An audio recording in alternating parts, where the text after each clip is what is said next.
यस कार्यक्रमका साथमा DAV Sushil Kedia Vishwa Bharati higher secondary school Jawalakhel Lalitpur.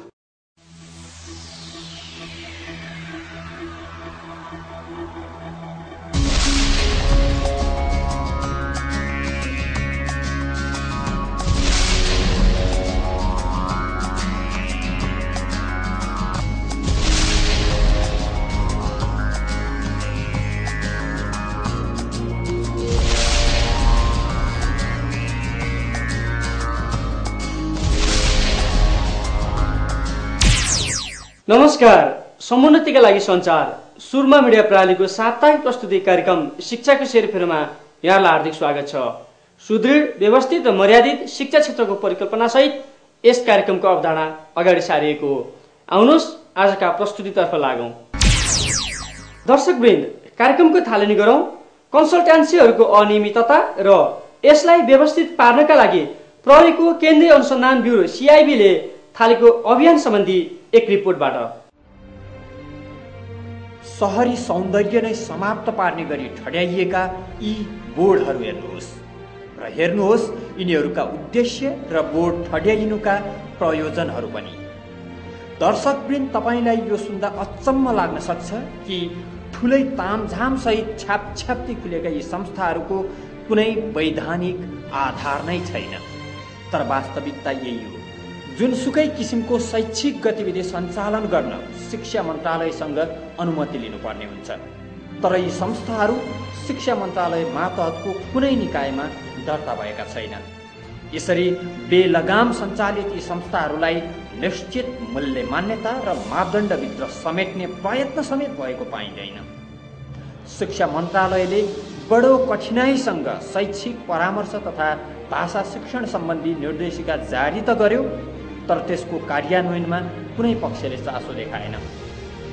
मन्त्रालय भने 2 वर्ष अघि जारी भएको सोही निर्देशिकाको रटानमा चित्त बुझाउँछ। अहिले पनि विदेशमा विद्यार्थीहरू पठाउने तर विद्यार्थीहरू चाहिँ अलपत्र पर्ने स्थिति पनि देखियो। त्यसो भएको हुनाले शिक्षा मन्त्रालयले यसलाई चासो चाहिँ दियो र चासो दिइसकेपछि एउटा के निस्क्यो त भन्दाखेरि निर्देशिका कन्सल्टेन्सी व्यवस्थित गर्नको लागि निर्देशिका ल्याइयो हैन। निर्देशिका ल्याइयो, निर्देशिका लागू हुने अवस्थामा छ। दर्शकवृन्द, विदेशमा पढ्न जाने विद्यार्थीका शैक्षिक परामर्शदाता मानिने यी संस्थाहरूमा अपराध प्रवृत्ति बढेपछि प्रहरीले कन्सल्टेन्सीमा निगरानी बढाएको छ। प्रहरीको केन्द्रीय अनुसन्धान ब्युरो सीआईबीले कन्सल्टेन्सीका गैर कानुनी क्रियाकलाप न्यूनीकरणका लागि प्रारम्भिक अनुसन्धान पश्चात प्रक्रिया थाल्ने जनाएको छ। हामीले अहिले देशमा अपराधको क्षेत्रमा के भइरहेछ भन्ने कुरा हामीले चाहिँ सुपरभाइज गरेर बस्छौँ सबै एज अ होलमा कि त्यो हाम्रो भित्र परोस् अथवा हाम्रो भित्र नपरोस् अथवा कुनै सम्बन्धित निकायलाई भनिदिनु पर्ने हो कि त्यो हिसाबले। र कुनै अपराध घटेपछि त्यो घटनामा जटिलता उत्पन्न भयो, कुनै गम्भीर प्रकृतिका अपराधहरू भए भने क्रमशः त्यो सम्बन्धित कार्यालयले चाहिँ माथिल्लो प्रहरी प्रधान कार्यालयमा अनुरोध गरे पश्चात अनि हामीलाई असाइन भएपछि मात्रै हामी त्यसमा इन्भल्भ हुन्छौँ। कन्सल्टेन्सीलाई व्यवस्थित पार्ने मुख्य अभिभावक शिक्षा मन्त्रालयको हो।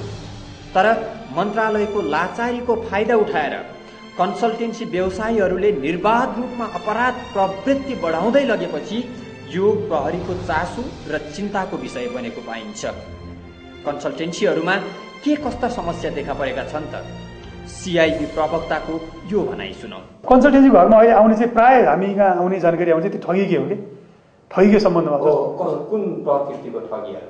स्पेसली पढ्न पठाइदिन्छु भनेर सर्टेन एडभान्सहरू उठाउने, छात्रवृत्ति दिलाइदिन्छु भन्ने, अनि मान्छे बेपत्ता हुने, फरार हुने, अनि गलत ठाउँमा लगेर भर्ना गरिदिने सम्मका केसहरू छन्।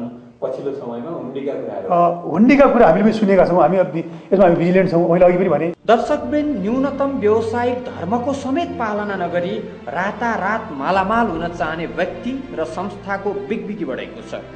यस्तो अवस्थामा राम्रो संस्था पहिचान नगरी जो कोहीको विश्वासमा नपर्न र जस्ता सुकैको हातमा भविष्य नसुम्पन हामी पनि विद्यार्थी र तिनका अभिभावकहरूलाई सुझाव दिन्छौँ र अनावश्यक प्रलोभनमा परि विचल्लीमा परेकाहरूलाई एकपल्ट सम्झिन अनुरोध गर्दछौँ। दर्शकवृन्द, जो अवैधानिक रूपमा सञ्चालित छन् तिनीहरूको चरित्र कस्तो होला सहजै अनुमान लगाउन सकिन्छ। तसर्थ संस्थाको वैधानिक आधार समेत खोज्न आवश्यक देखिन्छ सहयोग आदान प्रदानका क्रममा। अहिले प्रविधिको विकासले धेरै कुराहरू सहज तुल्याइदिएको छ। इमेल इन्टरनेटको माध्यमबाट समेत आफ्नो रुचि अनुसारका विद्यालय विश्वविद्यालयको बारेमा आवश्यक सम्पूर्ण जानकारी लिन सकिन्छ। तसर्थ अहिलेको सूचना प्रविधिको युगमा प्रविधिको उच्चतम सदुपयोग गर्न सकिए हरेक कुरामा कन्सल्टेन्सी गुहार्नुपर्ने अवस्था आउँदैन। जे होस्, कन्सल्टेन्सीहरूको ठगी विरुद्ध CIB ले थालेको अपराध निराकरण अभियानले सफलता प्राप्त गरोस्। भविष्यमा कन्सल्टेन्सीको कारणले कोही विद्यार्थी विदेशमा बिचल्लीमा परेको सुन्न नपाइयोस्। संस्था जुन उद्देश्यले स्थापना भएको हो त्यही काम मात्रै गरेको पाइयोस्। साथै मुख्य जिम्मेवार निकाय शिक्षा मन्त्रालयले शिक्षा क्षेत्र व्यवस्थित पार्न अन्य निकायले अग्रसरता देखाउनु अगावै आफ्नो अधिकार क्षेत्रको सुदृढीकरणका लागि जागरुकता देखाओस्। हामी त्यही चाहन्छौँ।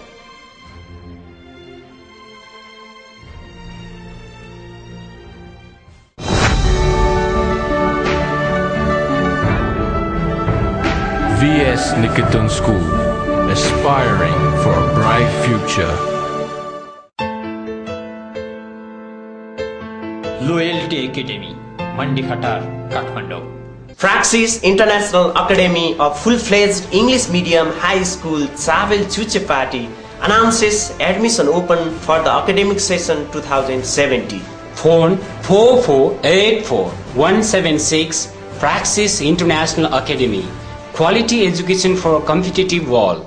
Traividya Shiksha Sadan, Trisha, announces admission open from playgroup to grade 3. A model school for educating children and changing the whole society through education. Traividya Shiksha Sadan, Trisha, Sangkamul, New Baneswar, Kathmandu.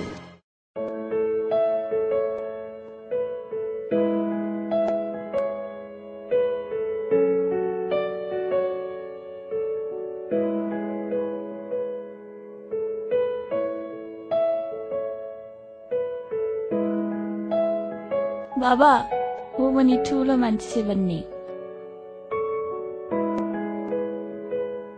घर पछिको दोस्रो घर जहाँ मैले मेरो अमूल्य समय बिताएँ, सपना देख्नु र पूरा गर्नु सिकेँ।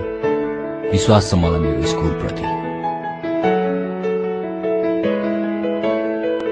तपाईहरूको विश्वासलाई हामी साकार पार्छौं। महान सिद्धार्थ हाई स्कुल, कुमारीगल 7, चावेल, काठमाडौँ, नेपाल। अब पालो भएको छ शैक्षिक बहसको।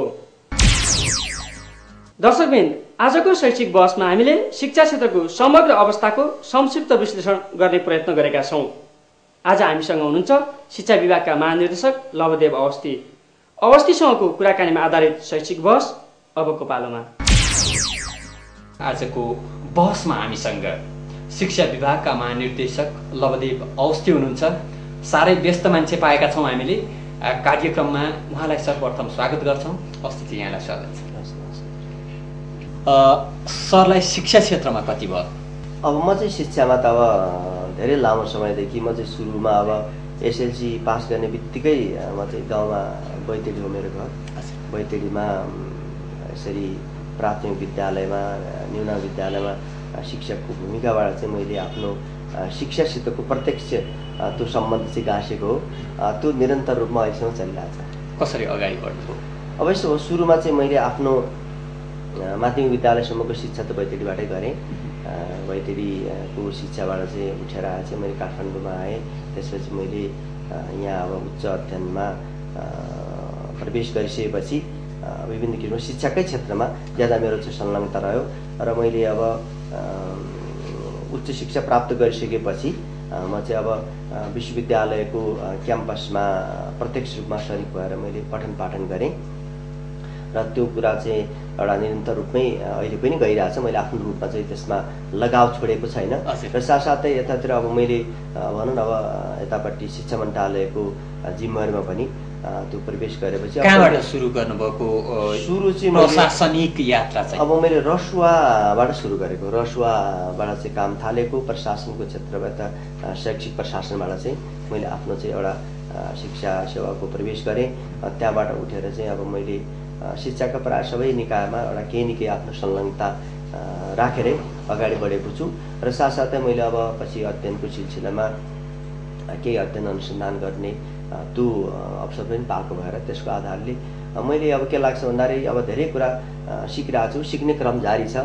यो चाहिँ अब शिक्षा भनेको एउटा चरणमा केही प्राप्ति भएको जस्तो लाग्छ तर चाहिँ त्यसले फेरि अरू कुराको एउटा चाहिँ अनुभूति गराउँछ। त्यो भएर कमीको अनुभूति गराउँछ, निरन्तरताको एउटा चाहिँ जुन शिक्षामा आफ्नो एउटा लगाव देखिन्छ नि, त्यो लगावले नै आफूलाई चाहिँ अब यहाँसम्म पुर्याएको छ। तर अब म अहिले अब अनन्त सिकाइको प्रक्रिया हो है, त्यो औपचारिक अनौपचारिक सबै कुरा पनि भयो। तर अब कहिलेकाहीँ के भने औपचारिकता पनि त्यसमा आवश्यक पर्दो रहेछ। जस्तै अब भनौँ न अब हाम्रो आफ्नो जीवनसित जोडिया सिकाइ त छँदैछ सत्य, र त्यसको साथसाथै हामीले केही औपचारिक अध्ययनहरू गर्नुपर्ने, अब नेपालको आफ्नो परिवेशमा अथवा बाह्य संसारको अनुभव ज्ञान सैद्धान्तिक अथवा दार्शनिक पक्षलाई पनि शिक्षासित हेर्नुपर्ने भएको भएर त्यो अध्ययनको एउटा चाहिँ श्रृङ्खला पनि हामीले अटुट रूपमा राख्नुपर्छ भन्ने मेरो अहिलेको अनुभूति हो।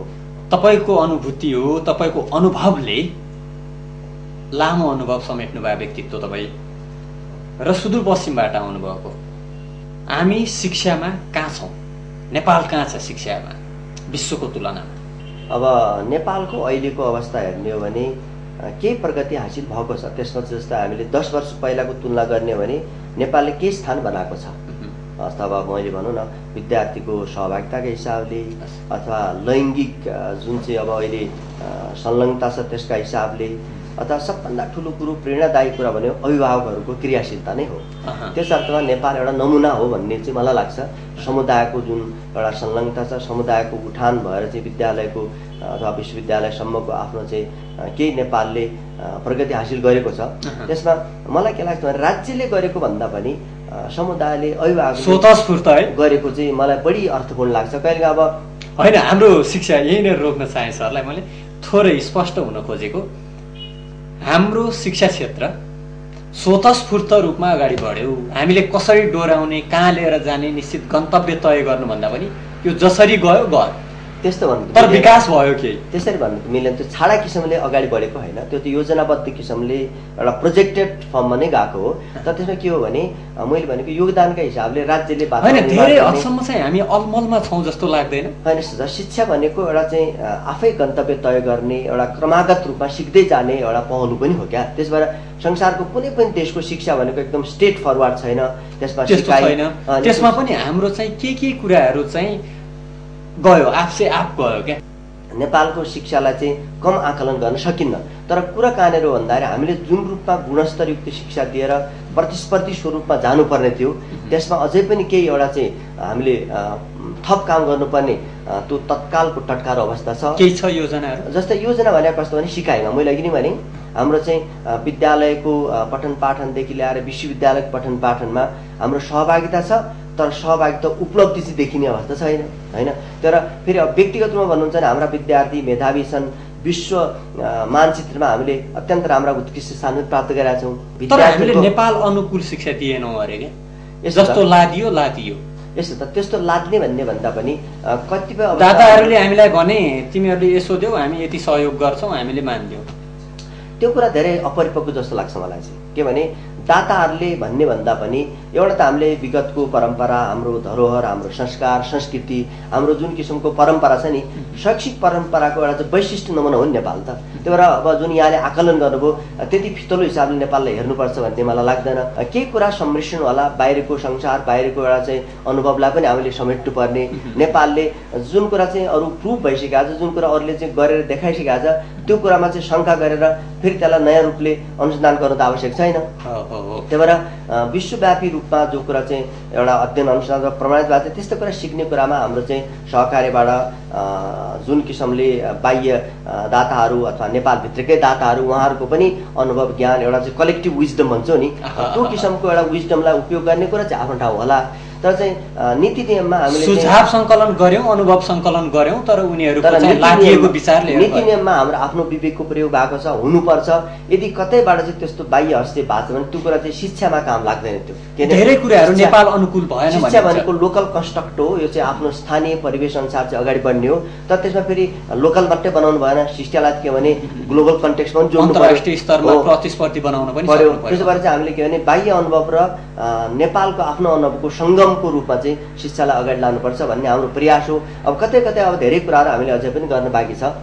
तर अहिलेको अवस्थामा हामीले के भने हाम्रो उपलब्धिको तुलना चाहिँ अरूसित गरेर हेर्नुपर्छ नि त। हाम्रो चाहिँ धेरै जसो उपलब्धिहरू हामीले खर्च कति गर्यौं त्यो आधारमा गरिन्छ हैन। यसमा के हुन्छ भने अब जस्तै हामीले वर्थ अफ इन्भेस्टमेन्ट भन्छौँ हैन, लगानीको सार्थकता कति भयो भन्ने कुरा हेर्नु बहुत जरुरी छ। र त्यसमा चाहिँ के छ भने क्याशको हैन, लगानीको सार्थकता भन्दा पनि लगानी नै सार्थकता हुन जाने भयो के। त्यही त, लगानीले कति अर्थपूर्ण रूपमा परिणाम निकाल्यो भन्ने कुरा हेर्नुपर्ने हुन्छ। हो, हेर्नुपर्ने त्यो हो। हजुर। अब त्यसमा के हुन्छ भने अब कतिपय शिक्षाको क्षेत्र अलिक फरक छ के। शिक्षाको क्षेत्र कसरी फरक छ भने केही कुराहरू जस्तै अब हाम्रो यो त सामाजिक लगानी हो नि, यसमा संवेग पनि जोडिया छ, मान्छेको भावना पनि जोडिया छ, सबै थोक जोडिया छ। चाहिँ अब परिवारको लगानी पनि त्यसमा छ। त्यो कारणले शिक्षामा लगानी भनेको फीले मात्रै त्यो देखाउँदैन क्या। तपाईँले स्कुलमा कति क्यास तिर्नुभयो अथवा राज्यले त्यसमा कति लगानी गर्यो भन्ने चाहिँ एउटा यो कुरो सोझो अर्थमा चाहिँ त्यो देखिने कस्ट भयो। तर तपाईँले त्यसको चाहिँ अप्रत्यक्ष कस्ट हेर्नुहुन्छ भने त्यसको अत्यन्त ठुलो राशि छ। हामीले बजेट निर्धारण गर्यौं एउटा कुनै योजनाको लागि, भन्यौं यो कार्यक्रममा हामीले यति खर्च गर्नेछौँ लक्ष्य राख्यौं र जति खर्च भयो त्यसैलाई चाहिँ उपलब्धिको पर्सेन्टेज मान्यौं क्या। खर्चलाई मानिएन, खर्चलाई तपाईँले उपलब्धि मान्न मिलेन। धेरै ठाउँमा चाहिँ यो देखिएको रहेछ। त्यो एउटा परम्परागत एउटा विगतको विरासत हुन सक्छ। तर अबको अहिलेको हामीले कुरा के गरेर भने त्यो खर्चबाट के उपलब्धि भयो। जस्तो अहिले भन्नुहोस् न, विद्यार्थीको सबभन्दा ठुलो उपलब्धि भनेर सिकायो भने सत्य। हामीले त हरेक कुरा विद्यार्थीलाई केन्द्रमा राखेर बालबालिकाको केन्द्र भागबाट चाहिँ हामीले उठान गर्नुपर्ने हुन्छ कुराहरूको। अवश्य। त्यो कारणले अब त्यो बालबालिकाले हाम्रो लगानीबाट के प्राप्ति गर्यो, त्यसबाट ऊ कति सन्तुष्ट भयो र उसको भविष्य कति सुनिश्चित भयो भन्ने कुरा अब यसरी चाहिँ उपलब्धि हेरिन्छ। त्यसका चाहिँ अब केही सूचकाङ्कहरू हामीले तय गर्छौँ। सूचकाङ्क अहिले बनेका पनि छन्। केही सूचकाङ्क चाहिँ क्रमागत हिसाबले विकास हुँदै पनि जान्छन्। त्यसबाट जस्तो भन्नुहोस् अब कुनै बालबालिकामाथि हामीले गरेको लगानी उसको भविष्य अब नेपालको सम्बन्धमा पनि हेर्नुपर्ने हुन्छ, बाह्य संसारको सम्बन्धमा पनि त्यो हेर्नुपर्ने हुन्छ। र त्योभन्दा सबभन्दा ठुलो कुरो कस्तो भन्दाखेरि त्यो जुन व्यक्ति छ नि, व्यक्तित्व, उसको पर्सनालिटी अथवा एउटा चाहिँ ह्युमन तयारी हो नि त, मानवीय संसाधनका हिसाबले त्यो कति सक्षम भयो भन्ने चाहिँ सबभन्दा एउटा चाहिँ महत्त्वपूर्ण पाटो भयो। कमी सुधार्न, कमी कमजोरी छन्, कमी कमजोरी सुधार्न हामी के गर्छौँ छोटोमा चाहिँ 15 सेकेन्ड। अब हामी के गर्छौँ पहिलो कुरो भन्दाखेरि हाम्रो अहिलेको जुन किसिमको शिक्षाको एउटा चाहिँ क्रमागत विकास छ, त्यो विकासलाई स्थायित्व दिने, त्यसलाई संस्थागत गर्ने हाम्रो पहिलो काम हो हैन। विगतको एउटा चाहिँ जुन किसिमले हामीले प्राप्ति गरेका छौँ त्यसलाई चाहिँ संस्थागत गर्ने एउटा पक्ष भयो। दोस्रो कुरो के भने मैले अघि पनि भने हाम्रो पहिलो परीक्षा भनेको विद्यार्थीलाई कति बढी हामी चाहिँ सिकाइमा प्रवृत्ति गर्न सक्छौँ, उसलाई जीवनसित कति जोड्न सक्छौँ, त्यसमा हाम्रो चाहिँ उपलब्धि आकलन हुने हिसाबको अहिलेको अवस्था देखिन्छ। हुन्छ, धन्यवाद। धन्यवाद, नमस्कार। हस् त, आजका लागि यो शैक्षिक बहस यही समापन हुन्छ। नमस्कार। दर्शकबिन, शिक्षा क्षेत्र र शिक्षण संस्थाहरूको क्रियाकलापमा आधारित शैक्षिक गतिविधि अबको पालोमा।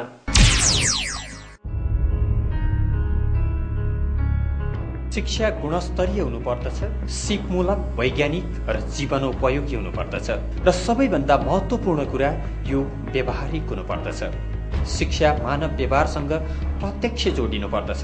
धेरै हदसम्म यस किसिमको शिक्षा प्रदान गर्न सफल देखिन्छ युनिभर्सल प्रिपरेटरी स्कुल पनि। बालुवाटारमा रहेको यस विद्यालयको स्थापना विक्रम सम्वत 2052 साल माघ 20 गते भएको हो। लाजिमपाटबाट शुभारम्भ गरिएको यो विद्यालय करिब 10 वर्ष अघि बालुवाटारमा सर्यो। स्थापना कालदेखि नै गुणस्तरीय शिक्षाप्रति पूर्ण रूपमा प्रतिबद्ध भएर लागेको यो विद्यालय विद्यार्थी तथा अभिभावकको ध्यानाकृष्ट गर्न सफल देखिन्छ। शिक्षित, दक्ष, देशभक्त, इमानदार र जिम्मेवार व्यक्ति निर्माण गर्ने मुख्य उद्देश्यले स्थापित यो विद्यालय आफ्नो सो अभियानमा निरन्तर लागिरहेको छ।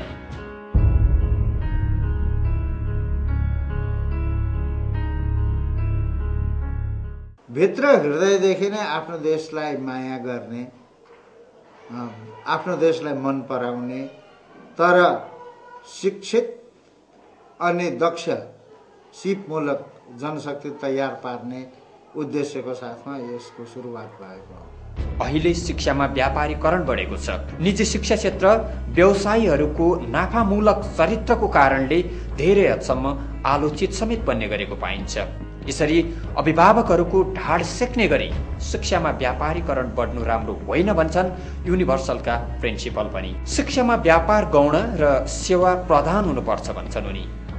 यस देशमा शिक्षालाई जुन प्रकारको अलिकति व्यापारीकरण जस्तो भएको छ त्यो नहोस्।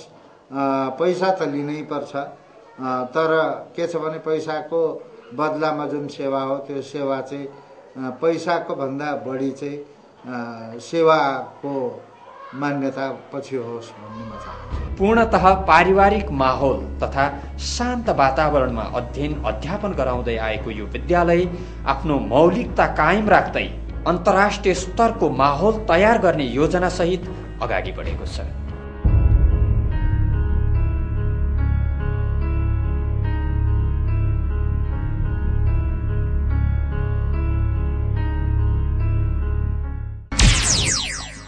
विद्यार्थीहरूको सर्वाङ्गीण विकासको उद्देश्यले स्थापना भएको त्रैविध्य शिक्षा सदनले रिडिङ कम्पिटिसन सम्पन्न गरेको छ। शङ्खमुल स्थित विद्यालय प्राङ्गणमै भएको सो कार्यक्रममा विभिन्न विद्यालयका 17 जना विद्यार्थीको सहभागिता थियो। विद्यार्थीमा शुद्धसँग पढ्ने क्षमताको विकास गराउन सो प्रतियोगिताको आयोजना गरिएको विद्यालयले जनाएको छ। 100 years ago in India King Suddhodhan ruled over the kingdom of Kapilvastu. He was able and kind ruler who was much respectable by the subject. One day a fox said to his friend, a crane, I want to invite you to my house for lunch.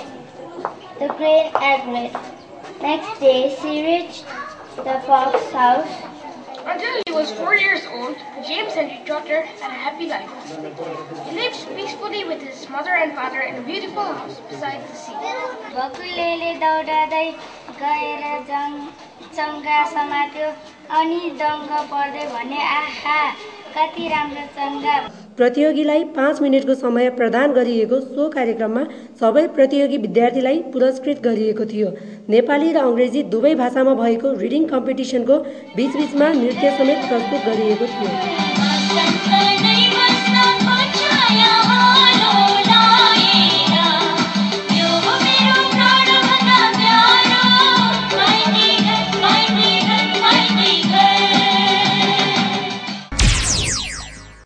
Vasundhara स्थित active academy कलेजका bachelor second इयरका विद्यार्थीले bachelor first इयरका विद्यार्थीको स्वागत तथा सम्मानमा एक कार्यक्रमको आयोजना गरेका छन्। एक्टिभ कलेजका प्रिन्सिपल गोपीलाल नेउपानेको सभापतित्वमा सम्पन्न सो कार्यक्रममा विभिन्न विधामा उत्कृष्ट एक्टिभका विद्यार्थीहरूलाई पुरस्कार वितरण समेत गरेको थियो। कार्यक्रममा विद्यार्थीका गीत, गजल, कविता र नृत्य लगायतका विविध प्रस्तुतिमा उपस्थित सम्पूर्णले भरपूर मनोरञ्जन लिएका थिए।